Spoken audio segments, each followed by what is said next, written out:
ನಾವು ಕೇಳ್ಪಟ್ವಿ ತಾವು ಊರೇ ಬಿಟ್ಟು ಹೋಗ್ತಿದ್ದೀರಂತೆ. ಯಾಕೆ ಸರ್, ಏನಾಯ್ತು ತಮ್ಗೆ? ಅಂತದೇನು ಅಂತ ಹೇಳಿ ಸರ್.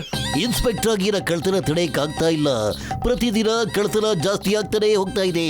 ನನ್ನ ಕೈಲಿ ಕಳ್ಳರನ್ನ ಹಿಡಿಯಕ್ ಆಗ್ತಾನೆ ಇಲ್ಲ. ಅದಕ್ಕೋಸ್ಕರ ನಾನು ಊರ್ ಬಿಟ್ಟು ಹೋಗ್ತಾ ಇದ್ದೀನಿ. ಅರೆ ಚಿಂಗಂ ಸರ್, ಸ್ವಲ್ಪ ತಲೆ ಎತ್ತು ಮಾತಾಡಿ ನೀವು. ಅಯ್ಯೋ, ನಾನೀಗ ತಲೆ ಎತ್ತಕ್ಕೂ ಲಾಯಕ್ಕಿಲ್ಲ. ಎಲ್ಲಾ ಕಡೆ ನನಗೆ ಕೆಟ್ಟ ಹೆಸರು ಬರ್ತಾ ಇದೆ. ನಾನು ನಾಲಾಯಕ್ ಅಂತ ಹೇಳ್ತಾ ಇದ್ದಾರೆ. ನಾಚಿಕೆಯಿಂದ ನನಗೆ ತಲೆ ತಗ್ಸೋಂಗಾಗೋಗ್ಬಿಟ್ಟಿದೆ. ಯಾವಾಗ ತಲೆ ಮೇಲೆತ್ಬೋದು ಅನಿಸ್ತಾ ಇದೆ. ಅಯ್ಯೋ ಚಿಂಗಂ ಸರ್, ನನ್ನ ಇನ್ಸ್ಪೆಕ್ಟರ್ ಗೆಳೆಯರೆ, ಇಲ್ಲಿ ನೋಡಿ ಸರ್, ನನ್ನ ಹತ್ರ ಒಂದು ಹೊಸ ಆವಿಷ್ಕಾರ ಇದೆ. ಅಂಟಿಕೊಳ್ಳೋ ಸ್ಟಿಕ್ಕು ಅಂತ. ರೆಡ್ ಬಟನ್ ಒತ್ತಿದ್ರೆ ಸಾಕು, ಎಲ್ಲೋ ರೇಸಿದಿಂದ ಬರುತ್ತೆ ಸರ್. ಈ ರೇಸ್ನ ರಾತ್ರಿ ಹೊತ್ತು ಬ್ಯಾಂಕು ಮತ್ತು ಜ್ಯುವೆಲ್ರಿ ಶಾಪ್ ಮೇಲೆ ಬಿಟ್ಬಿಡಿ ಸರ್. ಕಳ್ತನ ಮಾಡಕ್ ಬರೋದ ಕಳ್ಳರು ಈ ರೇಸ್ ನಲ್ಲಿ ಸಿಕ್ಕಾಕೊಂಡ್ಬಿಡ್ತಾರೆ ಸರ್. ನೀವು ಬೆಳಗ್ಗೆ ಆರಾಮಾಗಿ ಎಲ್ಲ ಕೆಲಸ ಮುಗಿಸ್ಬಿಟ್ಟು ಅವನ್ನ ಹಿಡ್ಕೋಬಹುದು sir. Is it possible sir? ತಗೊಳ್ಳಿ ಸರ್, ನೀವೇ ಟೆಸ್ಟ್ ಮಾಡ್ಕೊಳ್ಳಿ. ಓ ಚಿಂಗಂ ಸರ್ ಮತ್ತೆ ಮೊಟ್ಟು, ನೀವಿಬ್ರು ಈ ಚೇರ್ನ ಎತ್ತು ತೋರಿಸಿ ನೋಡೋಣ.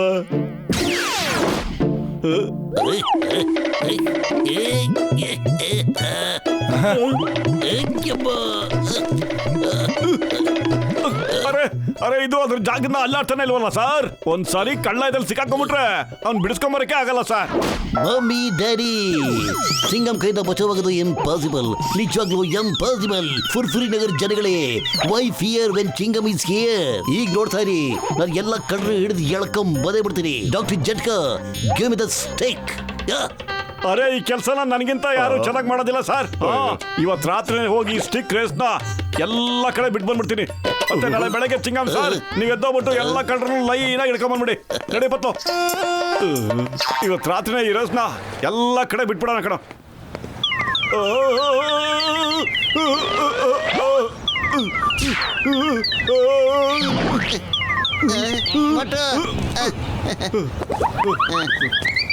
ನೋಡೇ ಬಿಡ್ತೀನಿ ಫುರ್ಫುರಿ ನಗರದಲ್ಲಿ ಕಳ್ಳ ಹೆಂಗ್ ಬಚಾವಾಗ್ತಾನೆ ಅಂತ.